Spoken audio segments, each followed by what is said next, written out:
दे खोनफिनदो सार। आदसा बयखौबो दिनै आङो गसाइगाव जिल्ला गुदि बाथौ आफादनि जानानै गोदान बोसोरनि बयनोबो हामलायथि बावबाय आरो बयखौबो आं बे दिनैनि गोदान बोसोराव बयखौबो मोजां गाहाम देहानि हामलायथि बावनानै बयखौबो खुलुमनाय थाबाय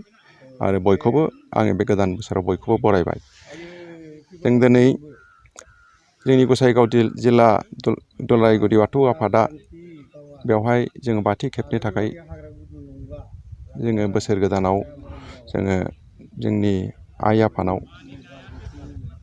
आरो नैबे चौधुरी घाटआवनो जोंनि जे खेराइसालि बे खेराइसालियाव जोङो बे बाथौ थानसालियाव जोङो ज' जालायनानै आफादनि माखासे सोद्रोमाफ्रा जोङो ज' जालायनानै दिनै बेवहाय जोङो गोदान बोसोरनि बयनोबो हामलायथि बावनायजों लोगोसे बयखौबो जों जाहाथे जोङो जोंनि गासै बाथौआरिफ्रा बेजों लोगोसे जोंनि गासै बर'फोर आरो गासै आसामनि सुबुंफोर भारतनि सुबुंफोर आरो बयबो जाहाथे सुबुं माहारिया दानि जे कर'ना भाइरासजों लोगोसे जों जाहाथे बयबो बेखौ जोङो गाहामै गाहाम जों जाहाथे बेखौ सौसिलांनो हायो आरो बयबो जाहाथे गाहाम देहा लाखिफिननो हायो आरो बयबो जाहाथे हामनो हायो। दा बेनि थाखाय आङो गासै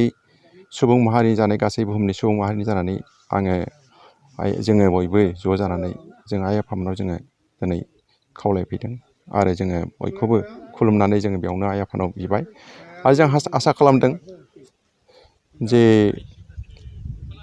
दिनै जोङो जेरै हास्थायदों थिग बेबायदिनो जोंनि बे दिनैनि गोदान बोसोरा आगोलनि बायदि जोङो आलो गोजोनै थांथों आरो बयनिबो थाखाय जाहाथे सुख गोजोनै जाहाथे जोङो बयबो रायजो मोनजायो आरो जाहाथे बयनिबो जाहाथे देहाफ्रा गाहामै थायो आं बेखौनो हास्थायनानै दिनैनि बे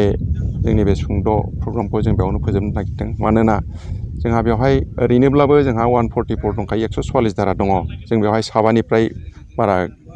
जोङो जथुमनो मोना। थेवब्लाबोनो जोंहा एंगारनो हायै बे खुलुमनाय फोरबोआ जोंहा दंखायो हिसाबै जों थेवब्लाबो जा हायो एफा एनै फैदेरनानै जोङो जोंनि जे ससियेल डिसटेन्स जोंनि गेजेराव एसे गाहाम जों 1 मिटार बा 2 मिटारसो गोजानाव थालायनानै जों बयबो जोंनि मावनांगौ हाबाखौ जों दा फोजोबनानै लाबाय आरो जों बयखौबो हास्थायदों बयबो जाहाथे बेबादिनो ससियेल डिसटेन्सफोरखौ मेनटेन खालामनानै बयबो जाहाथे बाथौआरिफ्रा आलो गोजोनै दिनैनि बे फुजाफोरखौ होनो हायो आरो दा मोनाबिलियावबो हयथ' गाहाय जोंनि आसामनि गिबि मन्थ्रिया खावलायदों जाहाथे बयबो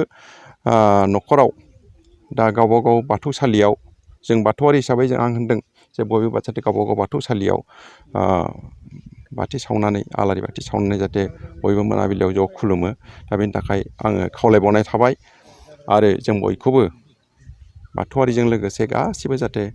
जों बयबो खुलुमनो हायो बेनि थाखाय आङो हास्थायनाय थाबाय आरो जोङो बेखौनो हास्थायबावदों जों जाहाथे नैबे खैफोदनि समाव जोङो कर'ना भाइरासनि जे दा जोंनाव खैफोद जादों दिनै एफा बारायगासिनो दङ जोंनि आसामाव आरो हयथ' नागालेण्डनि सासे जों लानानै जानाया 36सेयानो जाहैबाय जोंनाव नागालेण्डजों लोगोसे। दा जों हास्थायदों जाहाथे बेनिफ्राय जाहाथे बाङा आरो गासै बुहुमाव जाहाथे बे जे कर'ना भाइरासनि जे साग्लोबनाय बे साग्लोबनाया जाहाथे लासै लासै एसे खमायलांथों आरो जों बेखौ जाहाथे होबथानो थाखाय जों ससियेल डिसटेन्स मेनटेन खालामो। जोंनि बाथौआरिफ्रा जों खोनानो मोन्दों नै दाख्लैफोर जों जेब्ला बेवहाय 2 एप्रिलाव एप्रिलनि 2थि सानाव जों जेब्ला बेवहाय ज' जायो बेवहायबो जोङो खेबसे गासै बाथौआरिफोर जोंनि बोलि बाथौआरिफोर